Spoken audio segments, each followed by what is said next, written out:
Peace. This is Brother Tariq from the A1 Podcast back at you again. Just to give y'all another quick shout and update. Know what I mean? As always, we don't have the answers, but we're going towards the truth together. And I hope this podcast will always leave you in a better place than it finds you.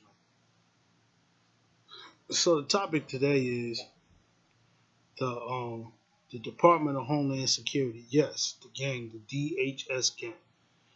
And how they pulling up on cats in the middle of Oregon talk about their anarchists and they're trying to destroy the country, throwing them in the back of all black minivans with no signs, no insignias, hopping out, just snatching people up. Let's talk about it, people.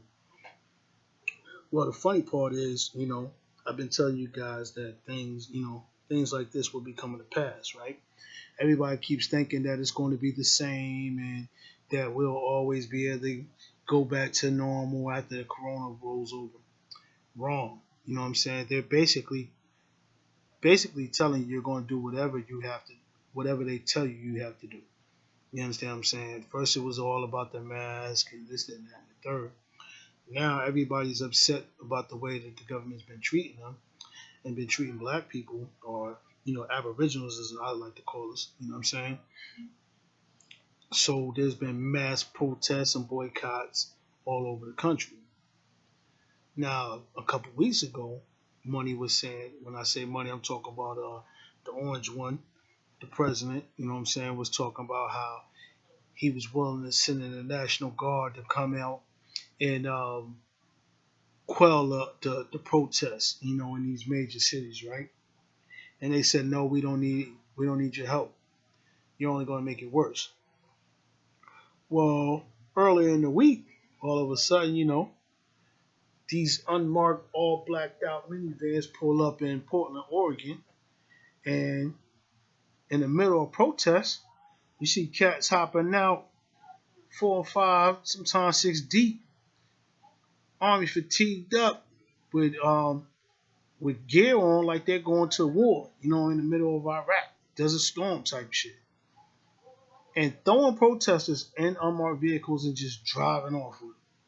Nobody know where these people went. Nobody know where they're housed at.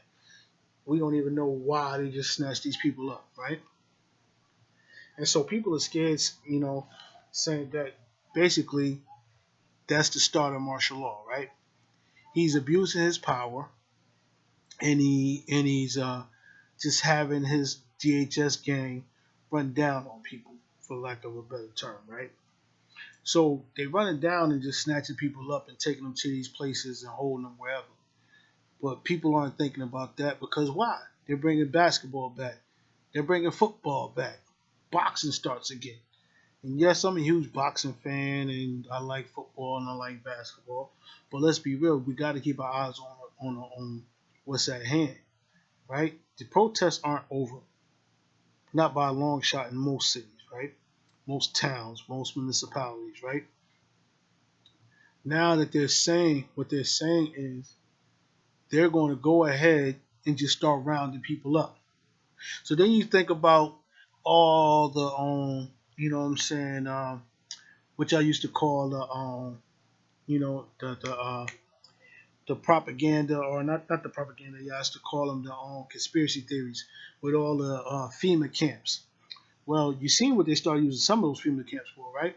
They started snatching what they deemed as illegal immigrants, right, at the border, and start separating families and mothers from their children at the border and putting them in these FEMA camps. And we already know what kind of atrocities happen over here. You got grown men raping these little teenage girls in these internment camps and getting them pregnant. But we're not talking about that no more, right? No matter how sick it is, we're not going to talk about that. This is perpetrated by your government with your tax dollars. So now we fast forward to the next crisis being perpetrated by your government. Is the DHS gang pulling up, hopping out, doing whatever. Now the mayor of Portland, they complained about it. They sent letters to the attorney general about it, and there's been senators and people in Congress that complained about it. I've even had talks with some of my own people, and we talk about how this is highly illegal. It's against the Constitution, right? But when has the yellow one give a fuck about the Constitution? See what I'm saying? Absolute power corrupts men. And this is something that's always been around for centuries, right? When a person think they have absolute power, they feel they can do whatever they want, whenever they want, to whoever they want, no matter if it goes against their own supposed rules or moral compass, right? So after that, and all the pushback and all the little questions from the media, right? He says, "Well, yeah, I'm about to send him to Chicago next, and if New York doesn't shape up, we're going to send him to New York. We're going to send him to LA. We're going to send him to Detroit, and all these places." But the one thing nobody ever noticed about most of the places he said he's going to send these people, there's concentrations of high minorities, right? He's Now when he says Atlanta, of course people think, well, yeah, there's a lot of Aboriginals or black people or whatever living there, but they're not thinking that when he's saying New York has over 2 million black or Aboriginal residents, right? Detroit is long as considered an Aboriginal territory or a city, um, just like Oakland and other parts of California and Chicago. And Chicago has a high, Aboriginal, population. So when we think about that, these people are hopping up and they're just pulling up and snatching people and taking them to wherever they want to, right? And you gotta sign papers and have notarized documents sent to other bureaucrats to even find out where these people at in an unlawful act. This is the definition of insanity. This is your tax dollars running amok on you, and nobody's sitting back thinking about it. Like how in the hell are the people that we supposedly, right? And I love saying supposedly because people keep thinking that this corporation works for you. You are the cattle in the corporation, but I digress. That's another show. You know what I'm saying? People, I just love people. They're so naive and blind to the fact, thinking that they actually have control over the government and this situations as these just by talking about it. Well, we're going to get out in March. March is getting your ass thrown in some place that seems like Guantanamo Bay, but it's actually right here on the south side or east side of a town near you. You know what I'm saying? In an all blacked out, secret prison. See, that's the funny thing. Y'all forgot we're in a country that actually has secret prisons. How the fuck do they have secret prisons for their residents? And nobody thinks about this. Nobody talks about this. They just brush it under the rug and we're waiting for the damn first battle or whatever the hell the hottest thing on TV is at the moment. We're getting souped up for baseball. Come on, man. You guys can't see the distraction. So now that they're about to go to Chicago, right? You have to think about it. Like, why now? Chicago been having a lot of murders every year. There's been more murders in the city of Chicago than there has ever been in any of the Iraq wars. Shit, I think they said Chicago murders have passed Vietnam's murders, and we already know what side of town that was on, right? So we just have to think, why now? Now, mind you, this is almost like it's not like the '60s, but it's giving some people the feeling of the '60s, right? Because everybody's pushing progress, progress, progress, right? But the ill part is you keep forgetting that the same system that you're pushing for progress is the system that was broken that we said needed change from the beginning. Just like we said that in the '60s. They're not going to overhaul the system. They're going to get in there. They're going to give you one or two campaign promises, while at the same time they dig the knife even deeper in your back. I remember right right around the time I was graduating high school, and people were learning that our government talks so much shit about these foreign countries like Russia, China, Saudi Arabia, da da da, and to find out that Saudi Arabia own actual pieces of the country that I live in, or that China at one point in time, I don't know if they still do. China at one point in time owned the Golden Gate Bridge. I think they even owned a nuclear reactor here. How the fuck do you do that? So again, it's a lot of smoke and mirrors, people. What is really going on? And the fact that they're spreading to all these towns, and all they want to do is keep, okay, they should keep talking about Corona, but that shouldn't be the only story on all day. There's a lot of things happening right now, people. There's a lot of things happening. They barely mentioned that they got the supposed one of the supposed biggest sex traffickers in the last 20, 30 years on trial. They talk about it once every 4 or 5 days. That should be a headline story. She's a part of a ring that has destroyed many families. So again, there's a lot of things going on. Then they're talking about it like as if your man, the orange one, is doing this to get his poll numbers back up. Listen to this dumbass motherfucker one day. He says, they're going to destroy the suburbs. Ain't nobody thinking about no goddamn suburbs. That's the last thing on people's mind is the suburbs. Most of the people who are upset because most of their jobs have been outsourced. And they've been outsourced for the past 15, 20 years, right?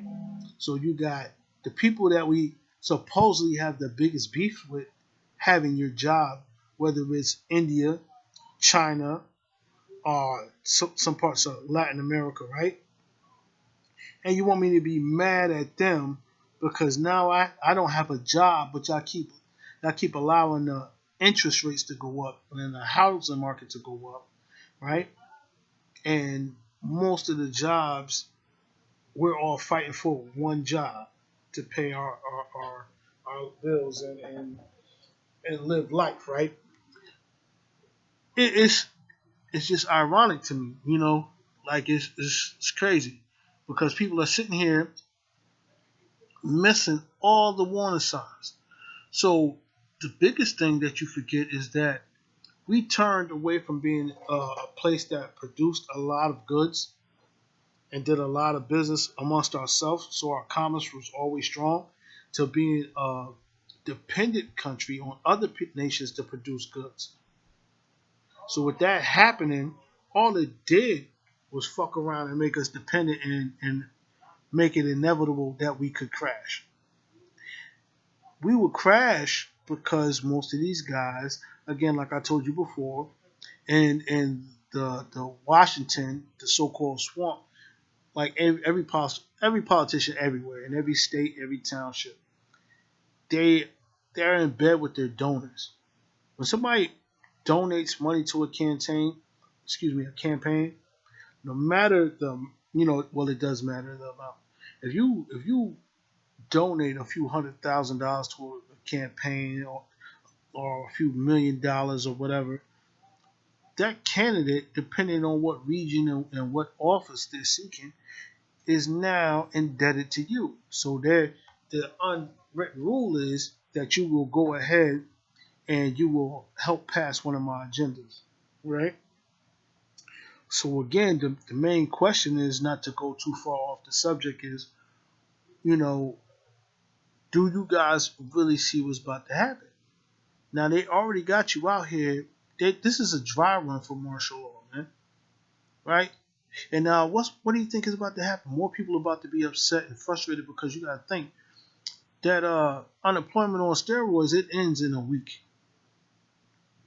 So what happened to all these people who didn't have jobs, all those people who couldn't get jobs, and all those people who lost their job that will never come back?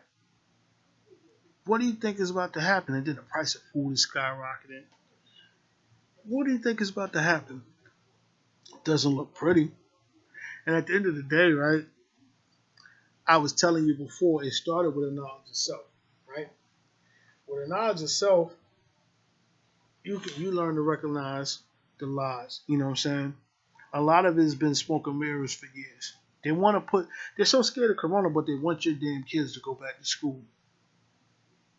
It's important that they go back to school. Why? Why, Sway? Why is it important that they go back to school? Knowing that it's hitting some communities harder.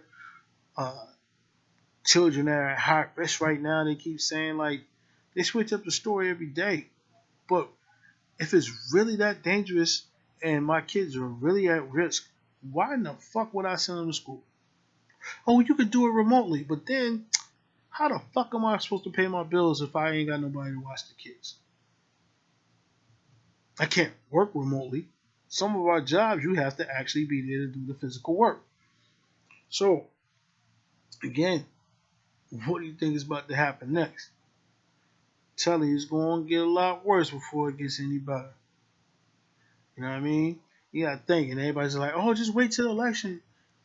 You know, we're going to vote Biden in. Let's keep it real. Biden ain't shit. And even then, it's the middle of July. You don't vote until November. And then the dickhead doesn't even take office until next January. So let's deal with the fact that most of Americans live check by check and struggle daily to maintain it, to maintain and survive. So what the fuck are you going to do? That's the question. You know what I mean? Nobody's thinking logically anymore. Nobody's sitting here thinking about this, thinking about it all the way through. Everybody's just like, I'm gonna keep my head down and just keep going to work. Shit, any day they could lock down every job out here. Just because he said you were essential today, don't mean he's gonna say you essential tomorrow. They can shut down everything, and you just have to be in your house. You know what I'm saying? And if you're outside, they already showing you the ability to swoop up anywhere you at, snatch you up. Remember, when the lockdown started, they were coming to people's doors and shooting them with rubber bullets. They was coming over and dropping off like Meals on Wheels type of shit to people. You know what I'm saying? This is what you eat tonight. You know what I mean? So I'm like, man, I'm gonna keep it brief tonight, but I'm just asking y'all to think about what y'all gonna do next because this is really getting insane. No more souped up unemployment. You got the DHS gang out here just riding around in all blacked out minivans, hopping out, snatching cats up, and they all militaried out. You know what I'm saying? Like they in the middle of Desert Storm, and these cats ain't even in the military. That's this is my last point. Then it sounds like sometimes that the military actually want to coup for this cat. You know what I'm saying? Like we about to try to do this cat like it's a third world country. But you know what happens if they do that? The country just goes into anarchy, right? This is very uncharted territory for this country. I don't care what you say. I don't care how die-hard of a patriot you are. This shit is real. You know what I mean? And as a Aboriginal person, original man, you know what I'm saying, of the original people, I need you to really fucking take notice and understand this. You can't keep partying like it's 1999. You know what I'm saying? You have to start taking some goddamn precautions because the shit is right on your front door. You know what I'm saying? It's right on your step at your front door. And before you blink twice, that shit gonna be in your house. So again, I don't have all the answers, and I hope by giving you some of the information that I have, I hope it leaves you in a better place, a little bit more informed than you were before you tune in. Again, always peace and love, man. Take care of one another. I'm out.